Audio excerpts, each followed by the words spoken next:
Evidence कहाँ है? बहुत ही अजीब लगती है और स्टमक नहीं कर सकता इंसान की ये बात क्या कह रहा है। बट मैं तो एक्सपेक्ट करता हूं कि कोई ना कोई चीज ऐसी अल्लाह फिर और करेंगे जिसके चलते रिश्तों में और गिरावट आएगी। हमारे मापदंड से, हमारे स्टैंडर्ड से वो एविडेंस नहीं मान सकते हम।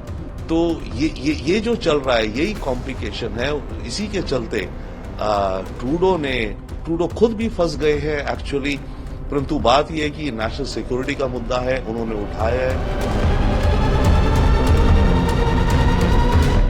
देखिए, ये जो विवाद चल रहा है भारत और कनाडा के बीच में, मेरे विचार से इसकी शुरुआत जो ट्रूडो ने करी वो उन्होंने अपने देश के अंदर चाइना को लेकर के जो उनके स्कैंडल हो गया था कि चाइना ने उनकी इलेक्शंस को इन्फ्लुएंस किया है, जिस पर ट्रूडो ने कोई कार्रवाई नहीं करी थी, उसके चलते कनाडा के अंदर बहुत बड़ा स्कैंडल हुआ था और चल रहा है कि ट्रूडो ने इंटेलिजेंस छुपाई।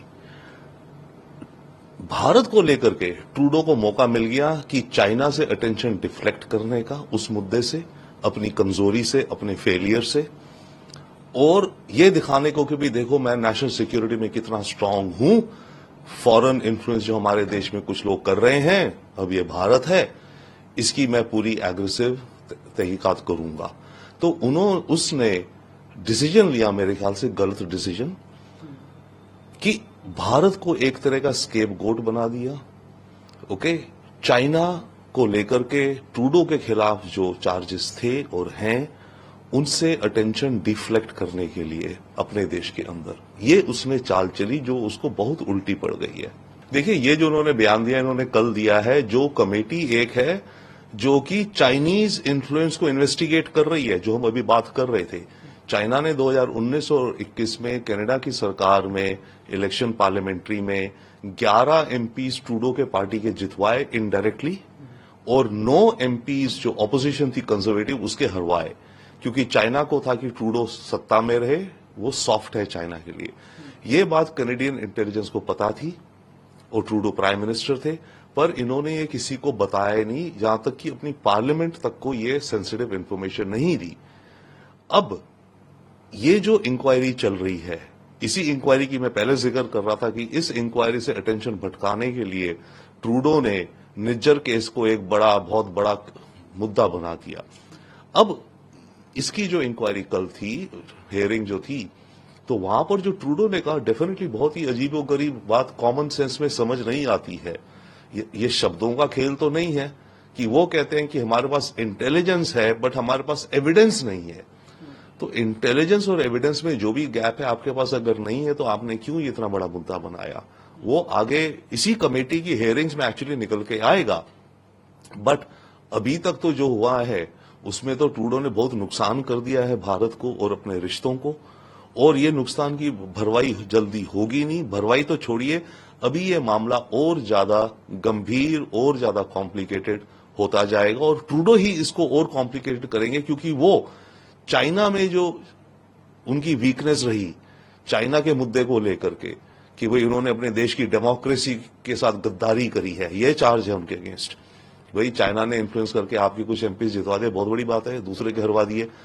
उस कमी को पूरा करने के लिए, डिफ्लेक्शन करने के लिए उसने निज्जर के मामले को उठाया है, और इसको अब इस हालात में पहुंच गया मामला कि अब ट्रूडो पीछे नहीं जा सकता, और वो इसको आगे लेके जाते रहेंगे। अभी आप देखना, ये जो 5 आईज की जो कंट्रीज हैं जो इंटेलिजेंस शेयरिंग करती हैं, America, England, Australia, New Zealand and Canada, इनके साथ भी ये तो कहता है कि हमें तो इंटेलिजेंस अमेरिकन ने भी दी है, पर जो इंटेलिजेंस दी है तो वहां एविडेंस कहां है? ये बात बहुत ही अजीब लगती है और स्टमक नहीं कर सकता इंसान की ये बात क्या कह रहा है। बट मैं तो एक्सपेक्ट करता हूं कि कोई ना कोई चीज ऐसी अल्लाह फिर और करेंगे जिसके चलते रिश्तों में और गिरावट आएगी। इंडिया तो बार बार ये कह रहा है कि आप हमसे एविडेंस या इंटेलिजेंस शेयर कीजिए, इंफॉर्मेशन शेयर कीजिए, और उसके बेसिस पे हम आगे अंदरूनी अपनी कार्रवाई करेंगे। अमेरिका के साथ भी यही मुद्दा उठा है। उस केस में अमेरिका ने हमें कुछ तथ्य दिए हैं जिसको लेकर के इंडिया ने एक स्पेशल कमेटी बनाई है, वो इन्वेस्टिगेट कर रही है। परंतु कनाडा ने ऐसी कोई हमें आई थिंक एविडेंस नहीं दी है, या उन्होंने जो दी है उसको भारत हम ये कहते हैं कि वो एविडेंस नहीं है। ठीक है ना, वो कह रहे हैं हमने दी है, हम कहते हैं हमें मिली नहीं है कोई। तो इसका मतलब ये हो गया कि जो वो दे रहे हैं वो बहुत ही कमजोर एविडेंस है, जो कि भारत के हमारे मापदंड से, हमारे स्टैंडर्ड से वो एविडेंस नहीं मान सकते हम। तो ये जो चल रहा है यही कॉम्प्लिकेशन है। इसी के चलते ट्रूडो खुद भी फंस गए हैं एक्चुअली। परंतु बात यह है कि नेशनल सिक्योरिटी का मुद्दा है, उन्होंने उठाया है। और फिर से मैं ये कह रहा हूं, ये जो कमेटी इन्वेस्टिगेट कर रही है, जहां पर ट्रूडो ने कल अपनी टेस्टिमनी दी, ये 31 दिसंबर तक इसका मैंडेट है, इसको अपनी रिपोर्ट देनी होगी। तो वो जो रिपोर्ट आएगी उसमें भी कुछ या काफी तो ये निकलेगा कि भाई ट्रूडो के पास एविडेंस नहीं थी, क्योंकि कल तो इसने वही अपनी विटनेस में कह दिया है। तो अगर ये कमेटी भी उस कंक्लूजन में पहुंचती है कि हमारे पास एविडेंस नहीं थी, तो ये तो ट्रूडो के लिए बहुत ही सेटबैक है। परंतु वो सेटबैक कब होगा, वो तो आगे होगा ना। फिलहाल में तो रिश्तों की बहुत ही कड़वड़ाहट आ गई है और ये आसानी से मिटने वाली अनफॉर्चुनेटली नहीं है। देखिए, अभी तो हम डेफिनेटली बहुत मजबूत हैं, हमारे रिश्ते अच्छे हैं सब देशों के साथ, वेस्टर्न वर्ल्ड के। अब कनाडा को छोड़ दीजिए, आप अलग रखिए फिलहाल के लिए। और कनाडा में भी ऐसा नहीं है पूरे देश हमारे खिलाफ हैं या हम। कनाडा में जो ऑपोजिशन पार्टी है वो भारत के प्रति बहुत ही पॉजिटिव वो रखती है, निष्ठा या विचार रखती है। बट एक चीज और है, उसमें हमें ये नहीं सोचना चाहिए कि जो ऑपोजिशन पार्टी अगर कल को सत्ता में आ जाती है, इलेक्शन है एक साल में, कि वो 180 डिग्री टर्न करेगी, नहीं। क्योंकि उस पार्टी के भी बहुत सारे पॉलिटिशियंस हैं जो कि खालिस्तानी सिंपथाइजर्स के वोट चाहते हैं। नाउ बाकी वेस्टर्न वर्ल्ड जहां तक है, अमेरिका, हमारे रिश्ते स्टेबल हैं, मैच्योर है। मैं कहूंगा, देखिए डिफरेंसेस होते हैं, मुद्दे आते हैं, और जितने बड़े देश होते जाते हैं उतने बड़े क्वेश्चंस भी आपस में उठने लगते हैं, राइट। बट उनको मैच्योरिटी से सॉल्व करना बेहतर रहता है। इंग्लैंड भी है, ऑस्ट्रेलिया भी है। परंतु यस, ये हो सकता है कि जो ये इंटेलिजेंस की बात कर रहे हैं, क्योंकि इनको जो इंटेलिजेंस मिली है, कहते हैं कि 5 आईज, मतलब यानी कि अमेरिकी खास करके और ब्रिटिश ने भी दी है। तो अगर वो कुछ मामला बढ़ता गया तो हो सकता है कि अमेरिका और इंग्लैंड भी इस मुद्दे को लेकर के भारत से कुछ प्रश्न करें।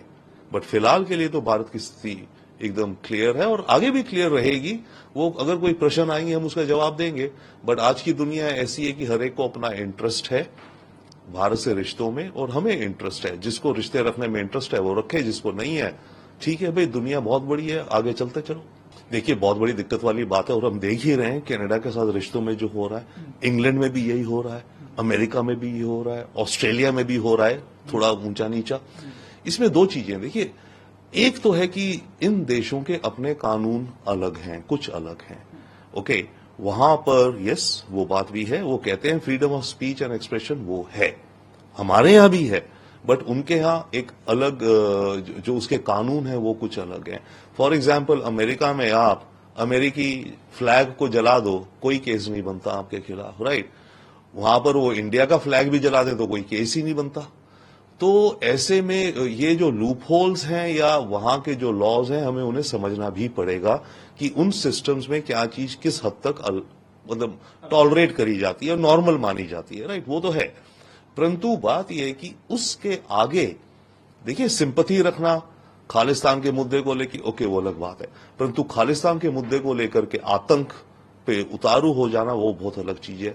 उसको लेकर के ये देश मेरे ख्याल से बहुत एक तरह से इग्नोरेंट से रहे हैं, इग्नोर किया है। उस चीज की इन्होंने उतनी सीरियसली नहीं लिया जितना हम इनको बताते हैं, और इन्होंने ध्यान नहीं दिया।